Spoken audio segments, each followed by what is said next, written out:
Que a paz e a graça do nosso Senhor Jesus Cristo seja sobre todos nós e sobre nossas famílias. Vamos dar continuidade ao culto ao Senhor. Queremos mais uma vez dar as boas-vindas às pessoas que visitam a nossa igreja, que estão aqui conosco, sejam muito, muito bem-vindos.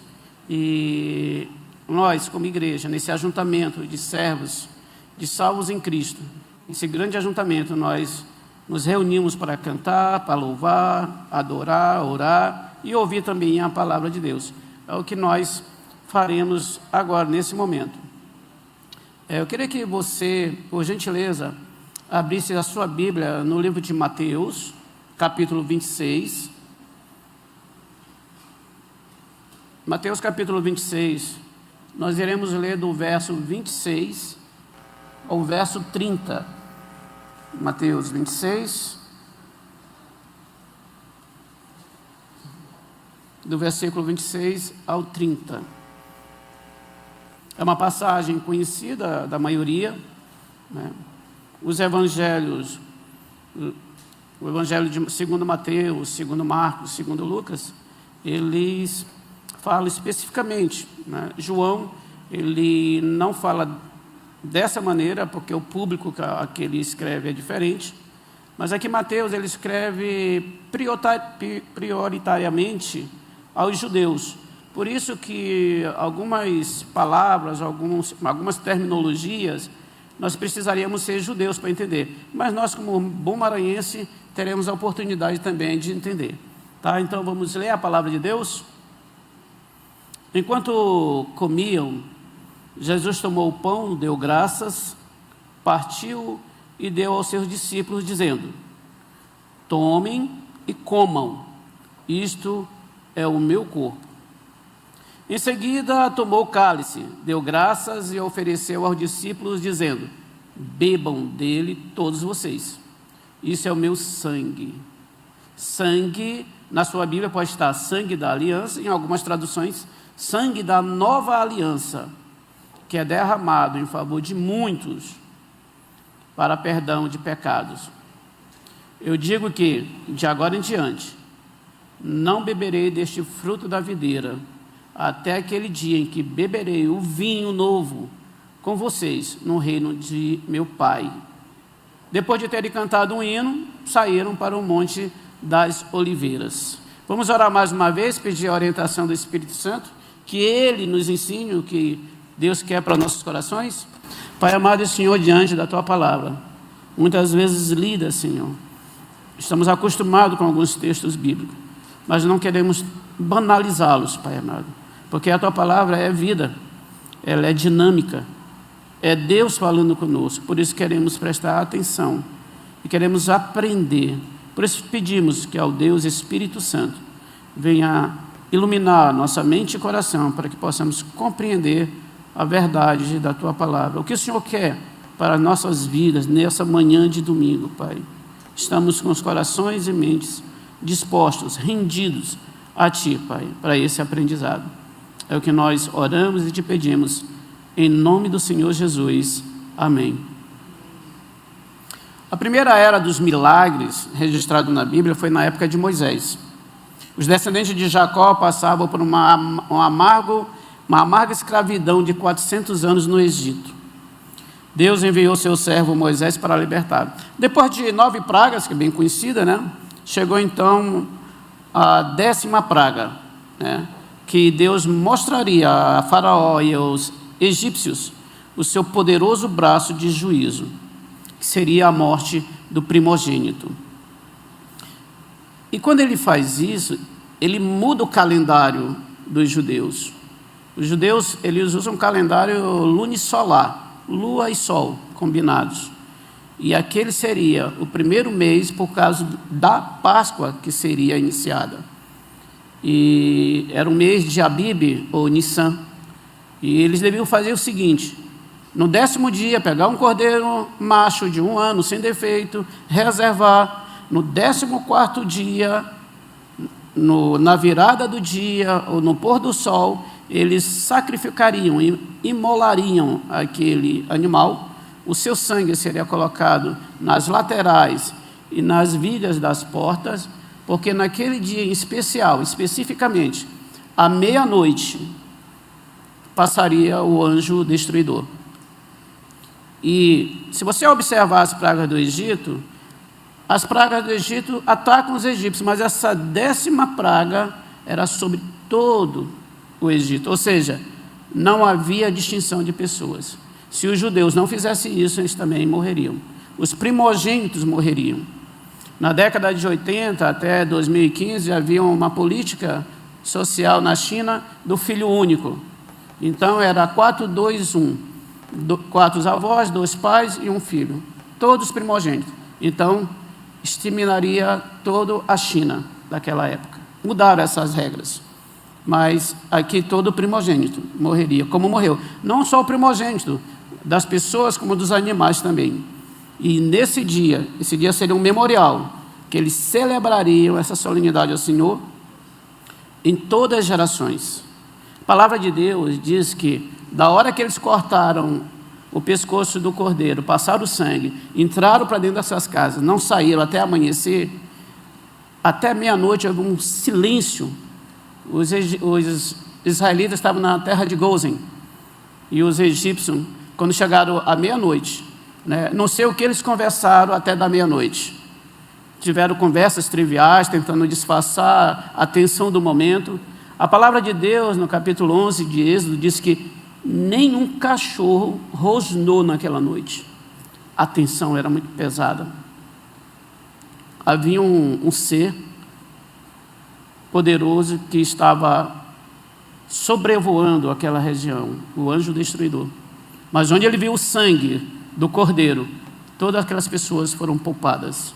Mas houve uma grande morte no Egito, como nunca houve nem haverá mais, assim diz a palavra de Deus. Então, naquele momento se instituiu a ceia do Senhor. E qual era o objetivo, a Páscoa? E qual era o objetivo dessa Páscoa? Era apontar para um momento à frente, Naquele momento, e o texto que nós lemos agora, aponta para o cumprimento daquela primeira Páscoa, que prefigurava que era a libertação, não mais do cativeiro egípcio, mas do cativeiro do pecado. No momento que nós lemos esse texto, nesse ponto da Bíblia, Jesus Cristo está fazendo isso. Ele está celebrando a Páscoa.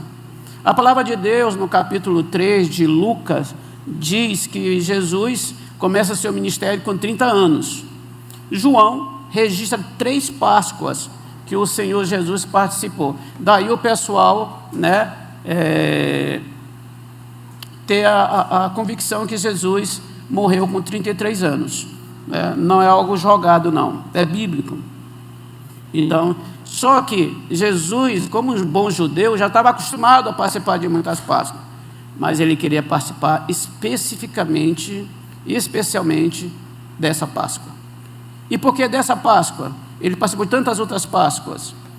É porque é nessa Páscoa que antecede o seu sofrimento e a sua morte na cruz do Calvário por nós, pecadores. E a Lucas chega a dizer que ele ansiava, desejei ansiosamente comer esta Páscoa com vocês antes de sofrer. O apóstolo Paulo distingue esta Páscoa das demais, porque ele tem um ingrediente que é muito importante, um detalhe, que ele diz que o Senhor Jesus, na noite que foi traído, Jesus foi traído apenas numa noite, numa Páscoa. É esta Páscoa, não são as outras Páscoas, especificamente essa Páscoa, porque haveria uma virada de chave, e agora nós não iremos mais comemorar a Páscoa, agora seria uma ordenança chamada Ceia do Senhor, a que nós iremos fazer hoje. Então, naquele momento, Jesus está com seus discípulos e ele inaugura uma nova aliança. E toda aliança tem que ser selada com sangue. Então, Jesus pega o pão sem fermento e o vinho. Na verdade, Jesus, daqueles elementos que estavam à mesa, que era para comemorar a Páscoa, lembre-se que os discípulos estavam lembrando apenas de como era a Páscoa, porque nasceram naquele ambiente. Agora vai ser uma nova mudança de pensamento e uma nova aliança, e eles não entendiam muito bem, não estavam compreendendo. Jesus faz isso antes da sua morte, né? E porque havia um julgamento sobre o homem, né? E essa ceia que Jesus faz foi a última ceia com seu corpo, né? Um dia ele fará novamente com seu corpo glorificado, mas é no futuro. E ele disse que é para a gente fazer em memória da sua morte. Quando eu era adolescente, eu não compreendia muito bem isso. Às vezes eu participava da Santa Ceia sem muita compreensão. Duas coisas eu não compreendia bem. Primeiro, por que tem que ser lembrado da morte de Jesus? Por que a gente não lembra de quando ele multiplicou os peixes e os pães? Por que a gente não lembra quando ele transformou a água em vinho no casamento de Caná? Ou quando ele andou sobre as águas, ou quando ele curou coxos, aleijados, cegos, quando ele ressuscitou mortos? Não é melhor lembrar disso? Mas porque nada disso nos redimiria da nossa condenação do pecado. Somente a sua morte pode nos redimir do pecado. Por isso ele aponta: lembre-se da minha morte, lembrem de mim, em memória de mim. Então Jesus aponta, porque a única coisa que traz salvação ao homem pecador é a sua morte substitutiva.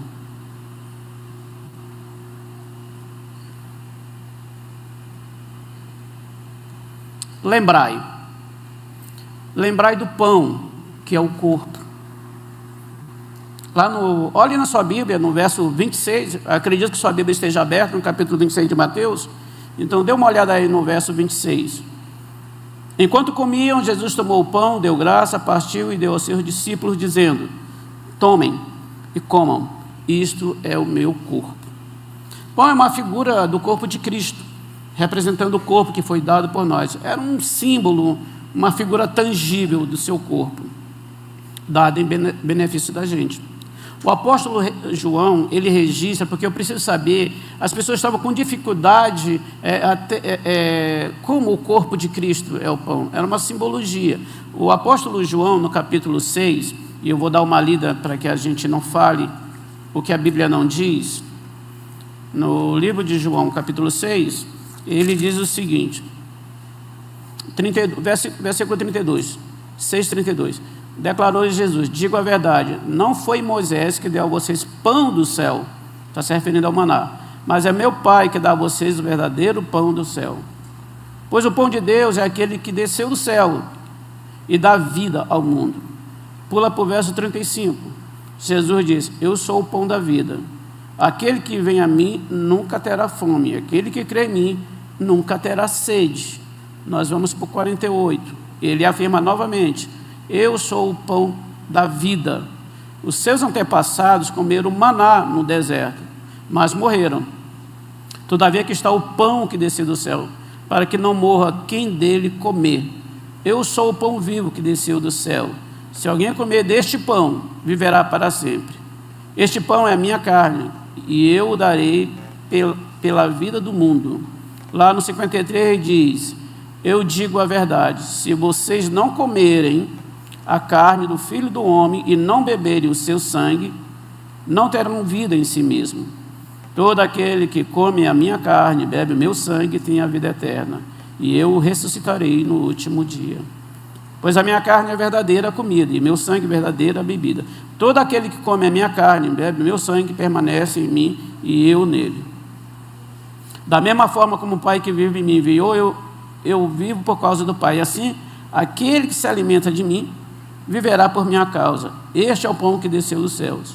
Os antepassados de vocês comeram maná e morreram, mas aquele que se alimenta deste pão viverá para sempre. É uma passagem muito esquisita, até para os judeus, porque o judeu não podia nem tocar em um cadáver, que ele ficava impuro cerimonialmente. E aqui Jesus está dizendo que eles devem comer da sua carne, beber do seu sangue. Não se trata de canibalismo, como os cristãos do primeiro século foram acusados, mas de crer no real significado da sua morte na cruz em nosso lugar. O versículo de João 3,16 é bem conhecido de todos, né? Porque Deus amou o mundo de tal maneira que deu seu Filho unigênito, para que todo aquele que nele crê não pereça, mas tenha a vida eterna. Nós passamos rápido por esse versículo, mas o versículo que o antecede é a explicação, né, que nós teremos aqui de um problema que ocorreu com essas pessoas, os israelitas, quando vinham do cativeiro. Jesus lembra lá que em Números 21, 4-9, porque a única Bíblia que eles tinham era o Antigo Testamento. Alguns meses depois que o povo saiu lá do Egito, tiveram que rodear a terra de Edom, eles se rebelaram, ficaram chateados e disseram o seguinte: olha o que eles falaram do maná que eles recebiam todo dia. Por que nos fizeste subir do Egito, para que morramos neste deserto, onde não há pão e nem água? Deus dava todo dia água e pão para eles, a carne, água, pão e sombra. Como é que o pessoal gosta de dizer, né? Sombra, água fresca, né? Mas olha o que eles disseram: e a nossa alma, pense, ele não está falando do nosso estômago, a nossa alma tem fastio desse pão vil. Outras traduções diz desprezível, outras traduções diz miserável. Foram isso que eles disseram para Deus, que os sustentava no deserto. E o que aconteceu? Deus mandou serpentes abrasadoras para ferir o povo, e muitos morreram por causa do veneno da serpente. O povo se arrependeu, reconheceu o pecado, pediu perdão, pediu que Moisés orasse por eles. Moisés orou, Deus o instruiu a fazer uma serpente de bronze e colocasse numa haste. Qualquer pessoa que visse aquela serpente de bronze naquela haste, naquele local do acampamento, imediatamente ficava curado. E isso era um passo de fé. Deus disse algo, obedeça e terá o resultado. Quando os filhos de Jacó entram no Egito, são 70 almas que entraram no Egito. Quando eles saem de lá, já são 2 milhões. Então pense, 2 milhões seria 2 vezes a...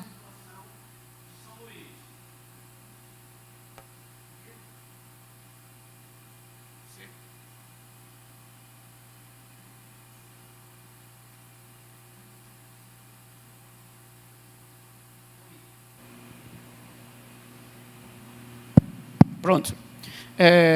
Essas 2 milhões de pessoas equivaleria a 2 vezes a nossa ilha com nossos habitantes. Agora imagine uma arte com uma serpente de bronze, né, colocado lá em Estreito dos Mosquitos. E nós que fomos picados de cobra teremos que ir até lá para olhar. Tinha que olhar. Essa foi a ordem, fé, né?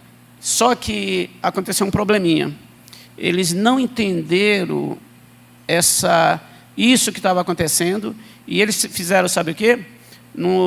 Século depois, no tempo do rei Ezequias, quando ele fazia uma reforma religiosa lá em Judá, quando ele estava reformando o templo, ele encontrou, pasmem, essa serpente ainda guardada, e as pessoas estavam queimando incenso, adorando essa serpente.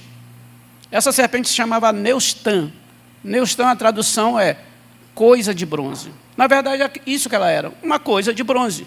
Não tinha poder em si mesmo. Deus havia ensinado a eles a fé, que um dia, a maldição, que era a serpente, a maldição da serpente do Éden, que inoculou no homem, fazendo pecar, o veneno do pecado, um dia seria levantada e esmagada na cruz do Calvário. Mas eles até naquele momento não entendiam, porque era uma revelação progressiva. Mas, a princípio, eles teriam que entender que Deus estava falando o seguinte: tenham fé na minha palavra, olhem, apenas olhem. Não passe nada onde a cobra picou, só olhem e serão curados. As pessoas desvirtuaram esses princípios que Deus ensina. Deus ensina algumas coisas, uma outra ocasião, Uzá. Uzá é o nome de uma pessoa que, ao tentar segurar a arca da aliança, porque o boi tropeçou e ela ia cair, ele tocou e ele foi fulminado. Deus não negocia a sua santidade nem a sua palavra com ninguém. Porque ele tinha ensinado a maneira correta de transportar a arca. E nós na minha opinião, devia ser de outro jeito. Você pode ter opiniões, mas tem consequência quando você desobedece o que Deus diz. Por isso, sempre devemos obedecer a Deus. O ser humano ele tem uma tendência à adoração. Por isso você vai ver dentro dos livros de história, várias civilizações, eles adoram alguma coisa. A lua, o sol, uma árvore, a si mesmo. Por que isso? A palavra de Deus diz lá em Eclesiastes 3:11, e pôs Deus no coração do homem o anseio pela eternidade. Isso é inerente a nós, criaturas de Deus, a adoração. O problema é que o pecado, quando entrou no homem, ele corrompeu. É o que se chama, os teólogos chamam de efeitos noéticos do pecado. Essa palavra noético não tem nada a ver com Noé, né? Ela vem de uma palavra grega chamada noesis. E isso significa o seguinte: noesis significa mente, significa intelecto, significa ato de pensar. Nossos pensamentos, nossa forma de viver já estão contaminadas pelo pecado. Por isso que o homem não consegue adorar a Deus, porque o pecado quebra essa direção. E o significado da palavra pecado na Bíblia é isso: errar o alvo. Por isso que Deus traz o Evangelho através de seu Filho, nós reconhecemos a Jesus como Senhor, nos arrependemos dos nossos pecados, né? E esse arrependimento é dar meia volta. Eu estava no caminho errado, no alvo errado, agora eu volto para a origem e vou para o alvo certo.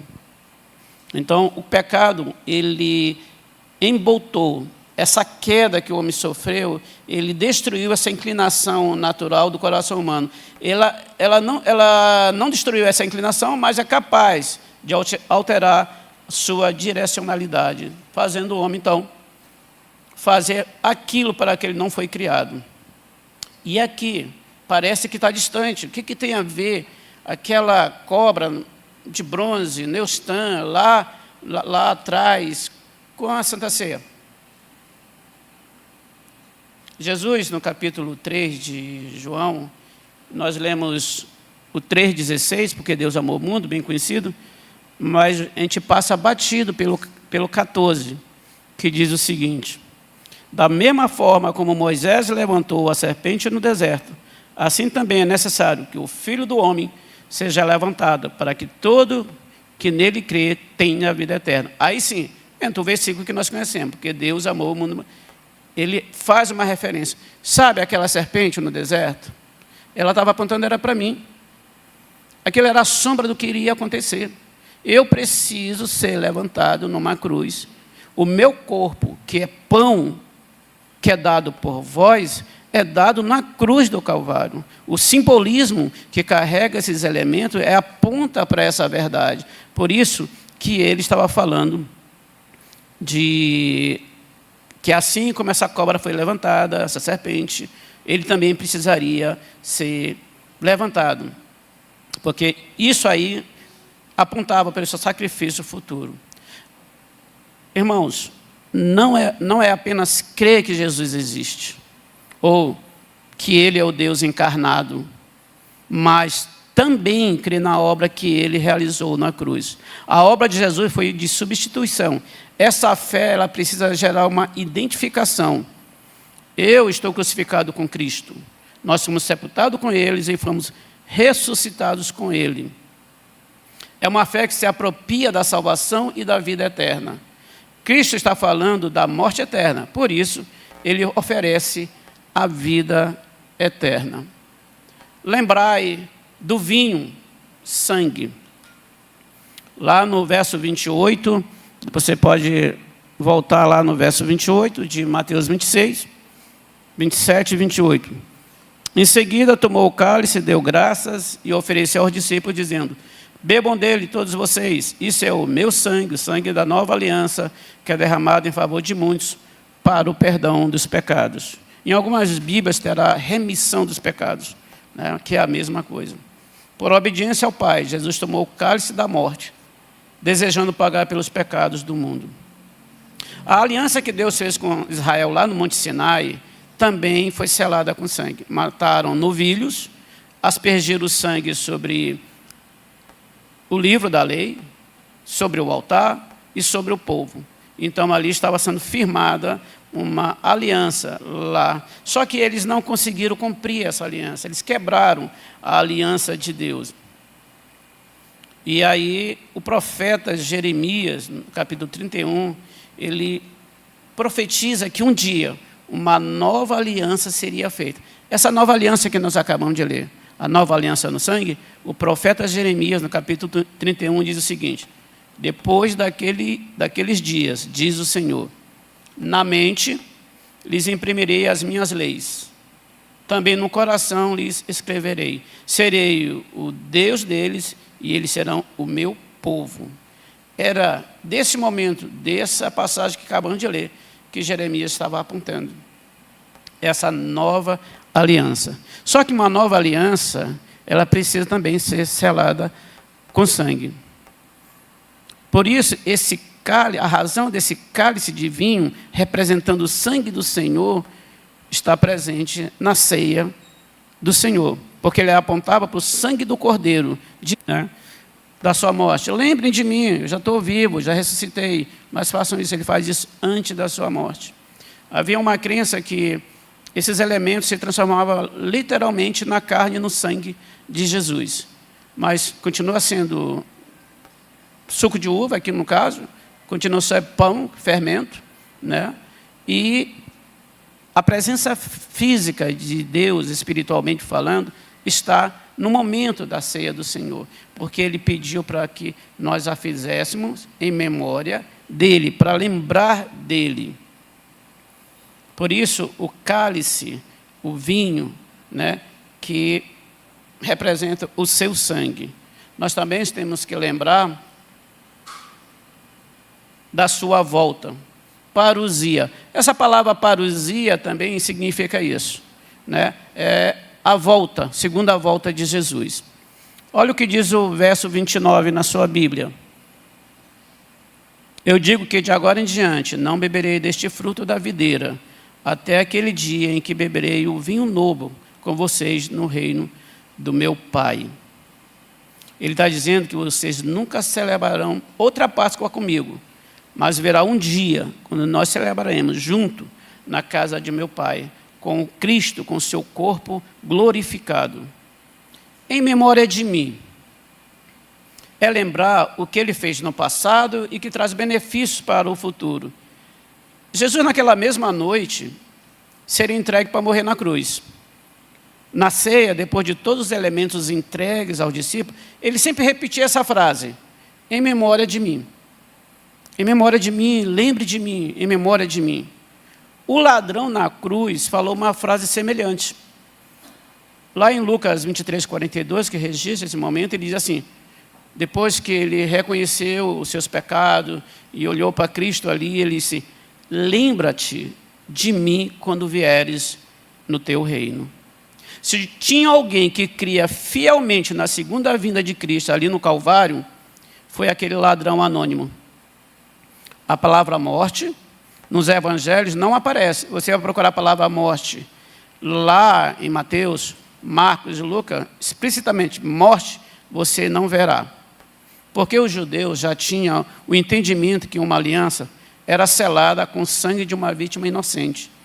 Mas isso aparece no livro de Coríntios, quando Paulo, no capítulo 11, verso 26, diz: porque sempre que comerdes deste pão e beberem deste cálice, vocês anunciam a morte do Senhor até que Ele venha. Nós anunciamos a morte do Senhor até que Ele venha. Se Ele vem é porque Ele está vivo, e Ele está vivo, né? Quando nós, isso vai acontecer daqui a pouco, quando junto participamos da ceia do Senhor, nós proclamamos o seu Evangelho, pois anunciamos benefícios da sua morte para nós e de sua vinda para vivermos eternamente. Agora, uma coisa nós temos que ter cuidado. Pelo fato de participarmos de vários cultos de ceia do Senhor ao longo de nossas vidas, podemos incorrer em um ritualismo litúrgico. O ritualismo litúrgico é a prática de dar excessiva ênfase aos ritos, acabando por esvaziar seu significado mais profundo e tomando um mero cerimonial. Ou ainda, uma vida de pecados não confessados e, consequentemente, não perdoados. E ainda assim, participar da ceia do Senhor indignamente. Como o apóstolo Paulo descreve na passagem de 1 Coríntios 11, Paulo escreve para aquela igreja para realinhar a sã doutrina daquela igreja. Havia problemas de pecado de várias ordens. Paulo afirma que o que ele chamava de ceia do Senhor não era nada disso. Os ricos se embriagavam com vinho e deixavam os irmãos carentes passarem fome. Eles não entendiam a ideia do corpo. Eles perderam o real sentido que Jesus deixou sobre a ceia do Senhor. Por isso, Paulo precisou intervir. Voltando, afirmando novamente, Deus não negocia a sua santidade.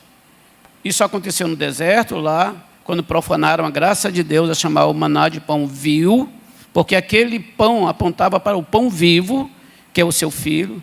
Então Deus executou o seu juízo sobre os rebeldes israelitas.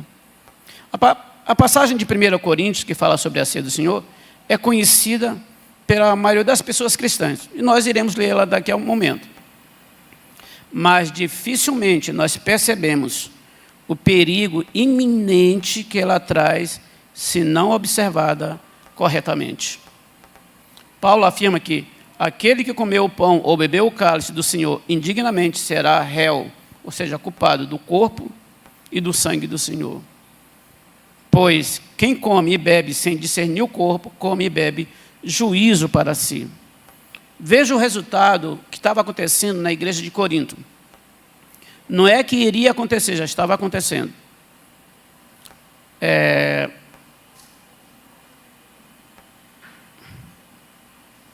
Por isso, lá no verso 30, por isso há entre vós muitos fracos, espiritualmente e fisicamente, doentes, e vários que já dormiram. Quando fala dormir, é morrer mesmo. Uma morte prematura. Parece que quando nós falamos da Santa Ceia, não é só um ritual, não é só uma mania que a igreja tem. Uma ordenança de Deus, além do batismo, tem a ordenança da Santa Ceia, e ela pode nos levar a essa situação. Nós quase que não damos atenção da forma indigna de tomar a ceia do Senhor. Fraqueza, doença, morte. É um alerta que Paulo está trazendo para aquela igreja, orientando eles de como deveriam se proceder. As orientações que Deus em Cristo nos dá não são meras sugestões, são ordens para serem cumpridas com fidelidade. Por isso, Paulo nos orienta a nos examinar. Se precisamos pedir perdão por algum pecado, façamos isso. Se precisamos nos lembrar da forma vívida e com profundo entendimento do sacrifício de Cristo e seu alcance, façamos. Paulo não está dizendo que não é para participar da ceia do Senhor, mas nos examinar e assim, corrigindo o que for necessário, comamos do pão e bebamos do cálice. Nós temos que lembrar disso também. Lembrar do pão, lembrar do cálice, lembrar da volta de Cristo e lembrar que não podemos participar da ceia do Senhor indignamente. Os salvos em Cristo fazem parte desse corpo, estão conectados. Eles nasceram de novo, estão incluídos nesse corpo que é a igreja. E eles participam desse momento da ceia do Senhor. E finalizando, lembrem-se, quando participamos da ceia do Senhor, proclamamos um culto de ações de graça em memória do que Ele fez por nós. O seu corpo e sangue foram entregues voluntariamente para nos perdoar os pecados e nos reconciliar com Deus e nos dar a vida eterna. Lembre-se do significado deste ato. Não devemos simplesmente ter um entendimento histórico-narrativo, mas devemos discernir com a mente e o coração o que o Espírito Santo nos ensina. Na sua morte, ele nos deu vida, e um dia virá para nos buscar, para cearmos com ele. Não esqueçam, lembrem-se. Vamos orar?